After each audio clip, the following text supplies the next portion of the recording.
This video is going to show you the Language of Composition Reading Guide, Chapters 1 through 2, Part 1. We're going to take this page by page. The first two questions we've already kind of tackled under the DNA, but it's always good to go over them again. I just want to reiterate that practicing these new skills are paramount to your success in AP Language. Understanding these foundational skills will help you along the way. Without grasping these skills, it's going to be really hard later on in the semester as we refer to them year-round. So let's take a look at question 1. It tells you to carefully read pages 1 through 4 and identify the three key elements of Aristotle's rhetorical triangle. You should be able to answer these now as speaker, subject, and audience. These are the three key elements of Aristotle's rhetorical triangle. Part B asks, why might these three elements be important to you as a scholar of rhetoric? And yes, you are a scholar of rhetoric. Well, these three elements are important because one area affects the other two.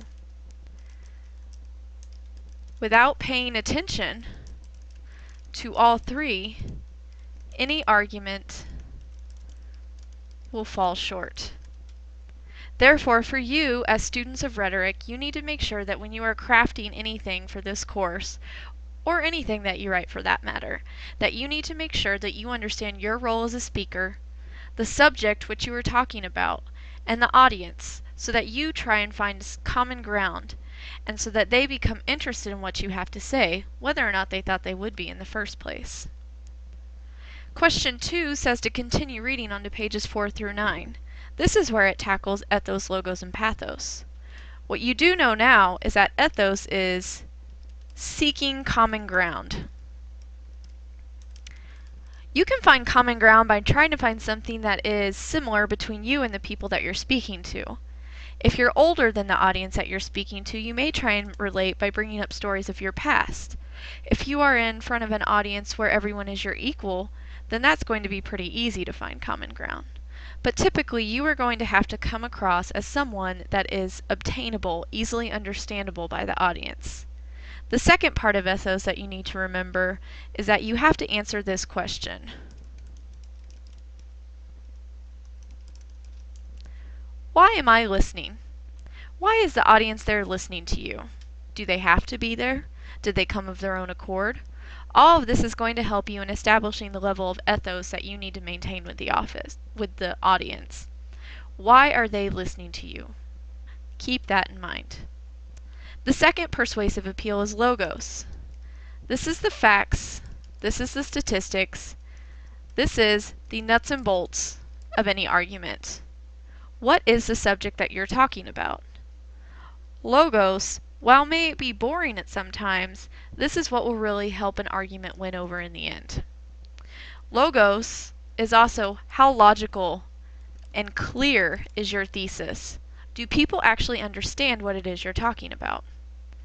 And the final persuasive appeal is pathos. Pathos is the emotional appeal. A great example of pathos is a commercial that's on TV now. It has the singer Sarah McLachlan, and her song In the Arms of an Angel is playing in the background, and they show pictures of dogs and animals who are in pounds, possibly close to being executed. That tugs at the heartstrings. Usually people will have an emotional appeal to that commercial and want to donate money or go adopt. And while there is logos involved there, the overwhelming appeal that is used in that commercial is pathos. Now you can't rely too heavily on pathos. Remember, everything's equal. You also have to include ethos and logos. So those are your three persuasive appeals. These are the typical ways that people try and persuade people when making an argument. Okay. Question 3 asked you to complete the assignment that was in the blue box on pages 9 through 10 in your textbook. It is analyzing Albert Einstein's letter to a young girl and filling out the chart below. This is actually seeing if you can identify these subjects that we just talked about in questions 1 and 2. So in Einstein's letter to the young girl, we must answer what is the subject that he's talking about. What question has Phyllis asked? Well, Phyllis asks, do scientists pray? So that is what the letter is supposed to answer. Who's the speaker? Well, this time it's pretty easy. We know that it's Albert Einstein. But sometimes the speaker may take on a persona, so you always need to be able to make sure and understand that identifying the speaker may not always be such an easy task. Then we need to identify the audience. Well, the audience is Phyllis, a 6th grade girl, probably anywhere from 11 to 12 years old. So that is Einstein's audience. What context are they writing? Well, Einstein is attempting to answer a question in the 1930s. What's the form? This sounds trickier than it actually is. This is a letter. Einstein is writing a letter, so this is written rhetoric. This isn't an essay. This is not a sermon. This is not a magazine article. This is not a play or a speech given at a political rally. Those are all different types of forms of rhetoric. This time, it's a letter. So what's the purpose? The purpose is to inform. There can be many different types of purposes that people establish arguments for. In this case, Albert Einstein is attempting to answer the question, so he's attempting to inform. Someone could be attempting to entertain someone, to persuade someone, to sell someone something. There are all different kinds of purposes that we use rhetoric for. In this case, he is attempting to inform. When looking through the letter, you need to find one example of logos, one example of ethos, and one example of pathos, if possible.